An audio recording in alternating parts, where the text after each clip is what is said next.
श्री शिवाय नमस्तुभ्यम। राधे राधे दोस्तों, आप सभी का मेरे चैनल पर स्वागत है। आज मैं आप सभी लोगों को श्रवण कराऊंगी शिव पुराण के विद्येश्वर संहिता के पहले, दूसरे, तीसरे, चौथे और पांचवें अध्याय की कथा।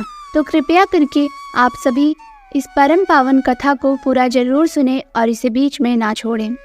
तो आइए श्रवण करते हैं शिव पुराण के विद्येश्वर संहिता का पहला अध्याय, जिसमें वर्णन किया गया है कि प्रयाग में श्री सूत जी से मुनियों का तुरंत पाप नाश करने वाले साधन के विषय में प्रश्न करना।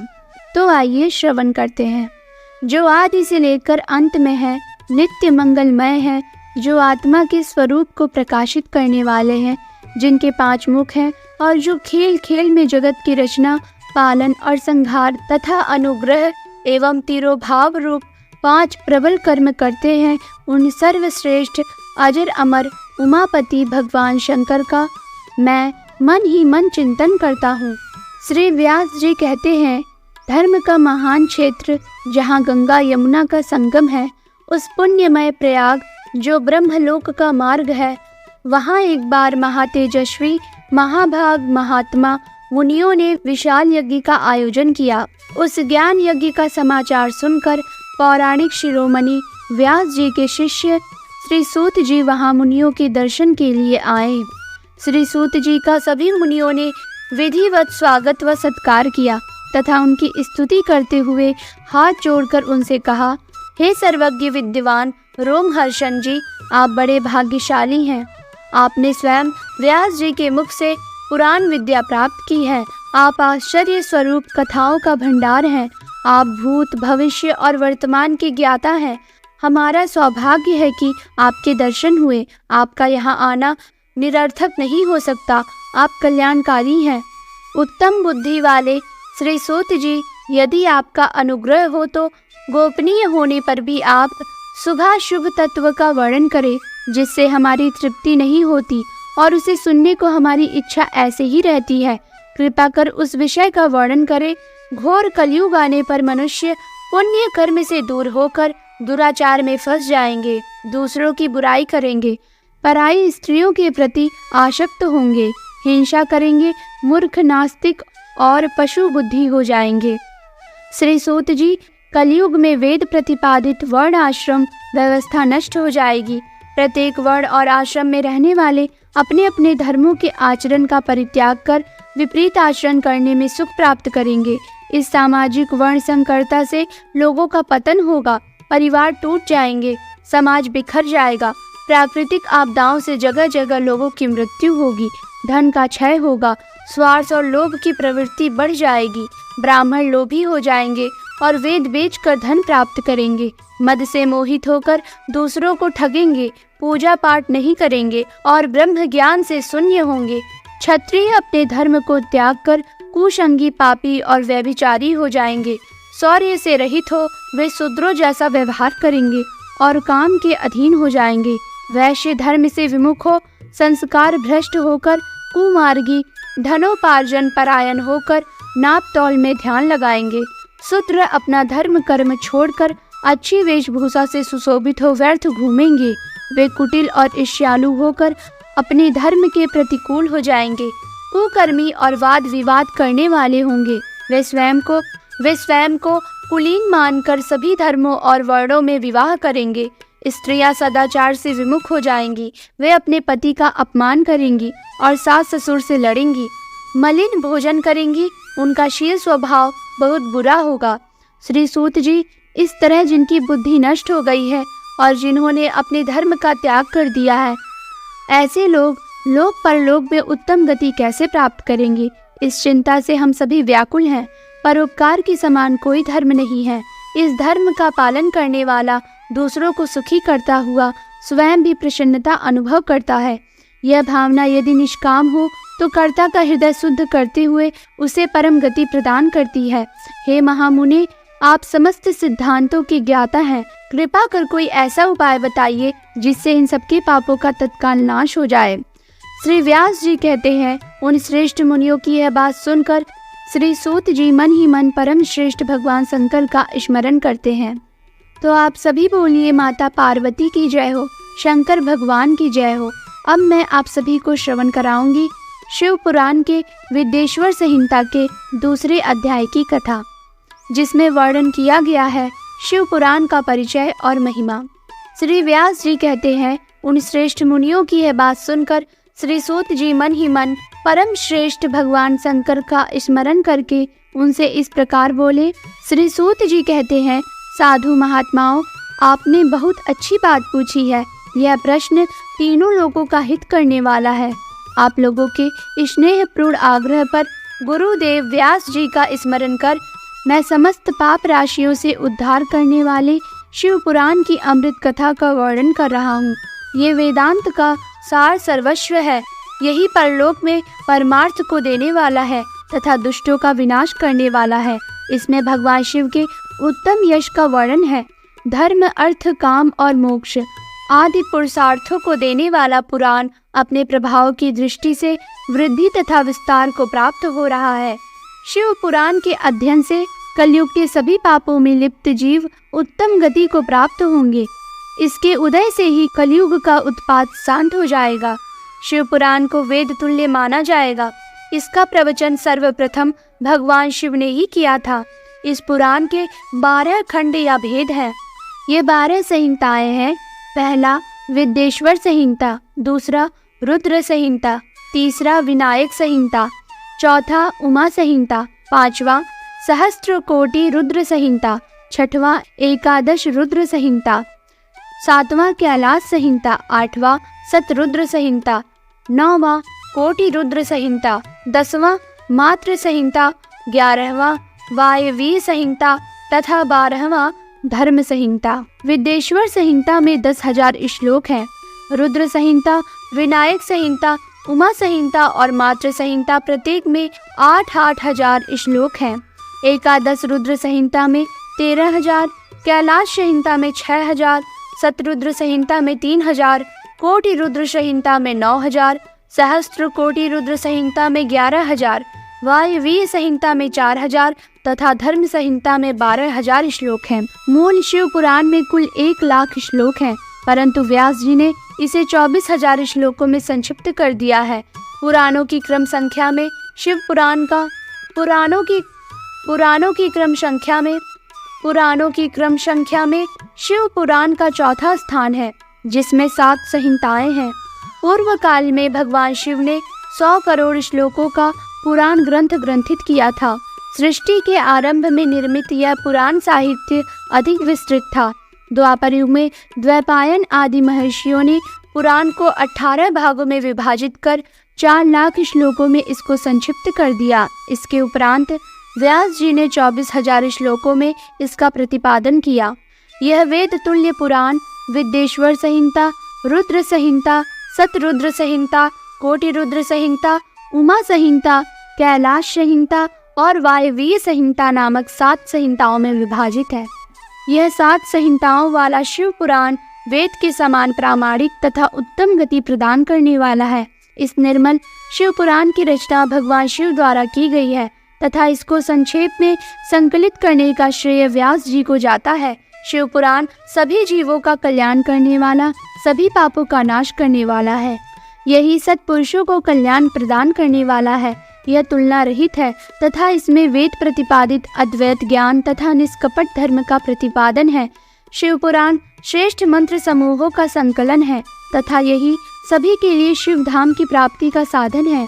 समस्त पुराणों में सर्वश्रेष्ठ शिव पुराण ईर्ष्या रहित अंतःकरण वाले विद्वानों के लिए जानने की वस्तु है।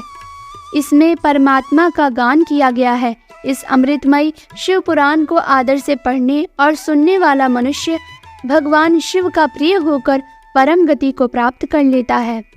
तो आप सभी बोलिए शिव पुराण की जय हो, माता पार्वती और शंकर भगवान की जय हो।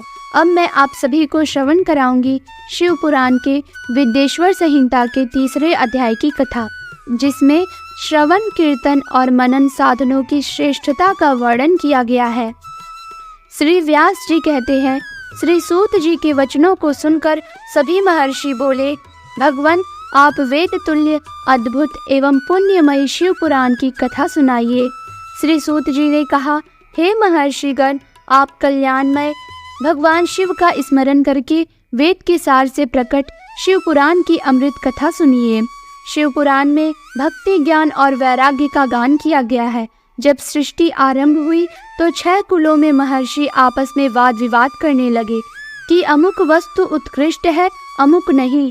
जब इस विवाद ने बड़ा रूप धारण कर लिया तो सभी अपनी शंका के समाधान के लिए सृष्टि की रचना करने वाले अविनाशी ब्रह्मा जी के पास जाकर हाथ जोड़कर कहने लगे, हे प्रभु, आप संपूर्ण जगत को धारण कर उनका पोषण करने वाले हैं।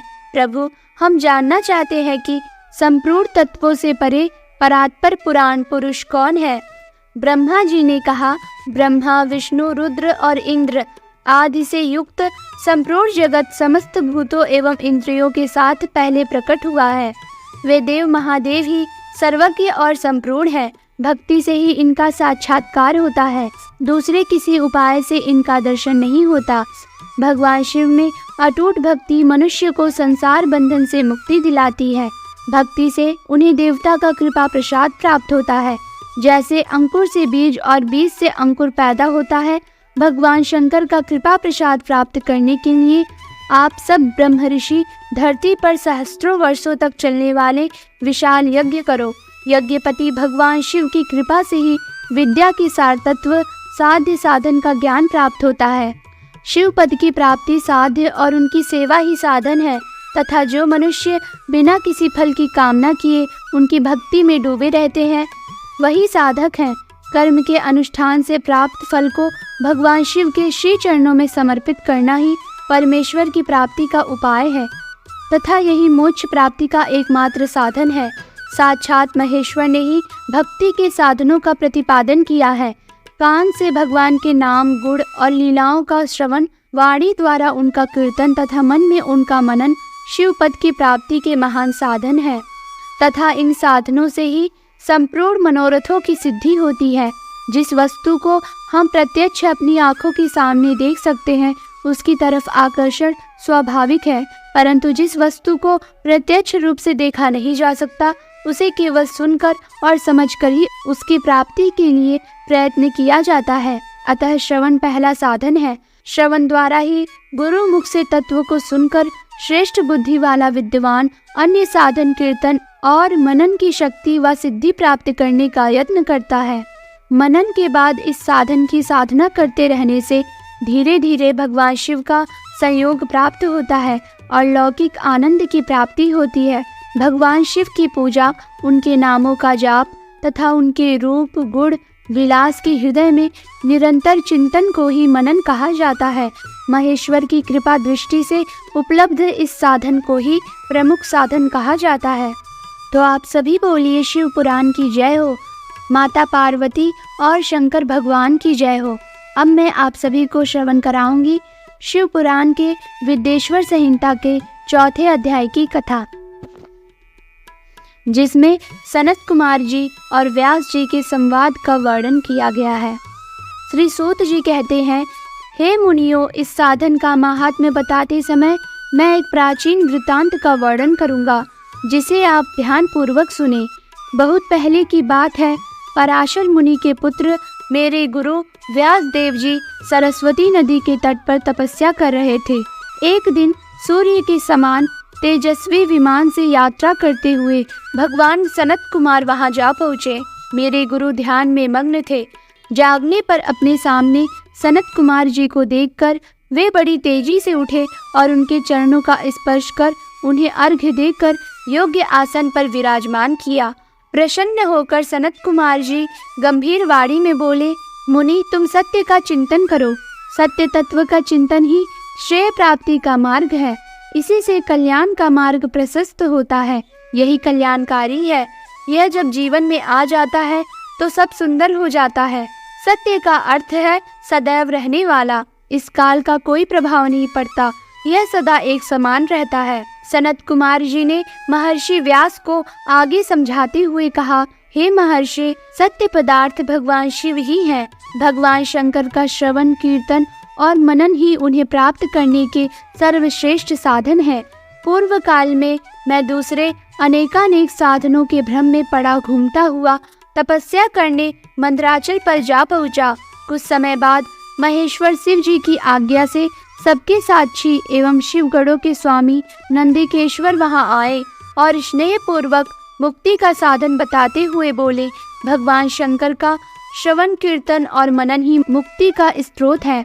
यह बात मुझे स्वयं देवाधिदेव भगवान शिव ने बताई है, अतः तुम इन्हीं साधनों का अनुष्ठान करो। व्यास जी से ऐसा कहकर अनुगामियों सहित सनत कुमार जी ब्रह्मधाम को चले गए। इस प्रकार इस उत्तम वृतांत का संक्षेप में मैंने वर्णन किया है। ऋषि बोले, श्री सूत जी, आपने श्रवण कीर्तन और मनन को मुक्ति का उपाय बताया है, किंतु जो मनुष्य इन तीनों साधनों में असमर्थ हो वह मनुष्य कैसे मुक्त हो सकता है? किस कर्म के द्वारा बिना यत्न के ही मोक्ष मिल सकता है? तो आप सभी बोलिए, शिव पुराण की जय हो, माता पार्वती और शंकर भगवान की जय हो। अब मैं आप सभी को श्रवण कराऊंगी शिव पुराण की विद्येश्वर संहिता के 5वें अध्याय की कथा, जिसमें वर्णन किया गया है शिवलिंग का रहस्य एवं महत्व। श्री सूत जी कहते हैं, हे सोनाग जी, श्रवण कीर्तन और मनन जैसे साधनों को करना प्रत्येक के लिए सुगम नहीं है। इसके लिए योग्य गुरु और आचार्य चाहिए। गुरु मुख से सुनी गई वाणी मन की शंकाओं को दग्ध करती है। गुरु मुख से सुने शिव तत्व द्वारा शिव के रूप स्वरूप के दर्शन और गुणानुवाद में रसानुभूति होती है, तभी भक्त कीर्तन कर पाता है। यदि ऐसा कर पाना संभव ना हो तो मोक्षार्थी को चाहिए कि वह भगवान शंकर के लिंग एवं मूर्ति की स्थापना करके रोज उनकी पूजा करे। इसे अपनाकर वह इस संसार सागर से पार हो सकता है। संसार सागर से पार होने के लिए इस तरह की पूजा आसानी से भक्ति पूर्वक की जा सकती है। अपनी शक्ति एवं सामर्थ्य के अनुसार धन राशि से शिवलिंग या शिव मूर्ति की स्थापना कर भक्ति भाव से उसकी पूजा करनी चाहिए। मंडप, गोपुर, तीर्थ, मठ एवं क्षेत्र की स्थापना कर उत्सव का आयोजन करना चाहिए तथा पुष्प, धूप, वस्त्र, गंध, दीप तथा पुआ और तरह तरह के भोजन नैवेद्य के रूप में अर्पित करने चाहिए। श्री शिव जी ब्रह्म रूप और निष्कल अर्थात कला रहित भी है और कला सहित भी मनुष्य इन दोनों स्वरूपों की पूजा करते हैं। शंकर जी को ही ब्रह्म पदवी भी प्राप्त है। कलाप्रूढ़ भगवान शिव की मूर्ति पूजा भी मनुष्यों द्वारा की जाती है और वेदों ने भी इस तरह की पूजा की आज्ञा प्रदान की है। सनत कुमार जी ने पूछा, हे नंदिकेश्वर, पूर्व काल में उत्पन्न हुए लिंग बेर अर्थात मूर्ति की उत्पत्ति के संबंध में आप हमें विस्तार से बताइए। नंदिकेश्वर जी ने बताया, हे मुनीश्वर, प्राचीन काल में एक बार ब्रह्मा जी और विष्णु जी के मध्य युद्ध हुआ तो उनके बीच स्तंभ रूप में शिव जी प्रकट हो गए। इस प्रकार उन्होंने पृथ्वी लोक का संरक्षण किया। उसी दिन से महादेव जी का लिंग के साथ साथ मूर्ति पूजन भी जगत में प्रचलित हो गया।